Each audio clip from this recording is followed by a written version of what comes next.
The pencil tool used to be the poorer cousin to the pen tool. Whilst it was good for drawing freehand sketchy lines, particularly for designers who worked with a pen and tablet, it could never compete with the smooth lines of the Bezier-based pen tool. Since the 2014 CC version of Illustrator, however, Adobe have introduced some fantastic technology under the hood to allow you to draw smooth lines and curves, as well as the sketchy freehand lines, making it extremely versatile. So let's start by selecting the pencil tool from the toolbar. You can also use the keyboard shortcut of N. To draw with the pencil tool, all you need to do is click and drag your mouse. The line you draw will follow the movement of your mouse, making it much more like traditional drawing than the pen tool. For an even more realistic drawing experience, try using a pen and tablet. With the pencil tool selected, all you need to do is draw on the tablet with the pen to create a line. If you want to draw perfectly straight lines, you can also do this with the pencil tool by holding down the Alt or Option key whilst you draw. Release the key when the guide line gets to where you want the straight line to end and just continue drawing. To do the same thing but constraining the straight line vertically, horizontally or at a 45-degree angle, use the Shift key instead of the Alt or Option key. Holding down Control or Command when the pencil tool is selected temporarily changes the mouse to the selection tool. I'm going to go ahead to do that and clear our artboard. Now, I said at the beginning that we could draw sketchy and smooth lines with the pencil tool. Let's take a look at how I can change the settings in order to do this. To open the pencil tool settings, double click on the pencil tool icon in the Tools panel. The Fidelity slider allows us to determine whether the line drawn will exactly follow the movement of the mouse or pen and tablet, giving us rougher, sketchier lines with many anchor points, or whether Illustrator will smooth the line for us as we draw, minimising the anchor points. For a rougher and more accurate to the mouse movement line, slide the slider to the left. For a smooth line, slide the slider to the right. First, let's slide the slider all the way to the left and click OK. And let's draw a wiggly line to see the result. As you can see, the line mimics exactly my mouse movement and is made up of many anchor points.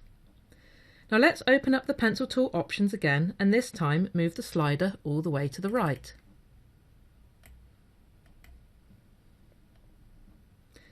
And click OK, and we'll draw the same wiggly line again.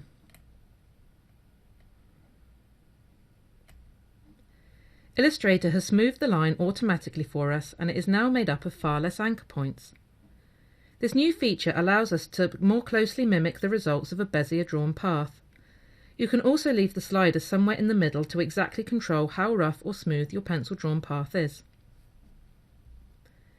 If I draw a rougher line with many anchor points, I can use the Smooth tool to smooth out the line and reduce the anchor points. You can find the Smooth tool under the Pencil tool in the Tools panel. Holding Control to select a path, I'm then going to draw over it with the Smooth tool.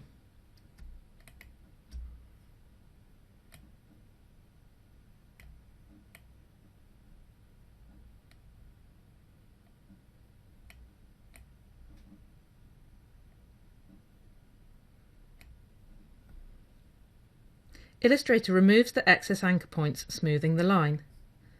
To adjust the extent to which the Smooth tool smooths the line, double-click on the Smooth tool icon in the Tools panel to bring up the options.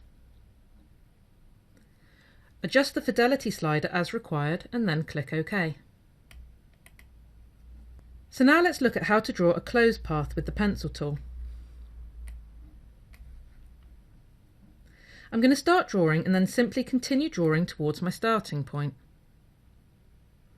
As soon as the asterisk next to the Pencil tool turns into a circle, you can release the mouse and the path will be closed.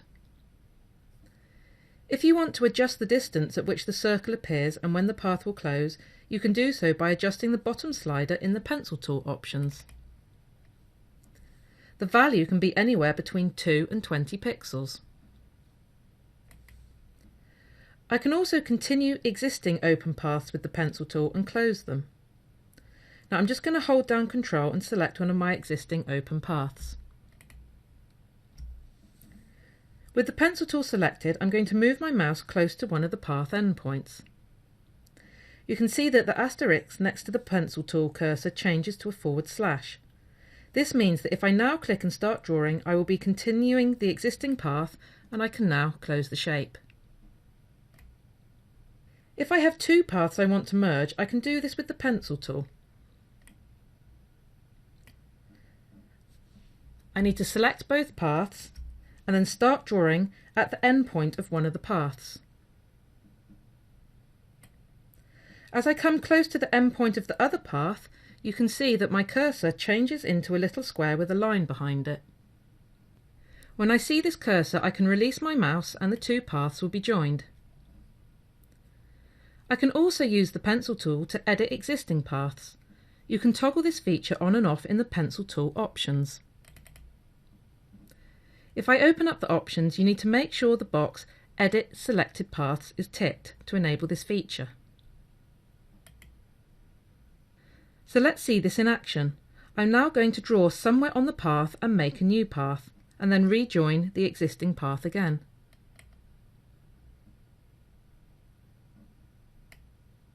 The path now adjusts to follow my edit.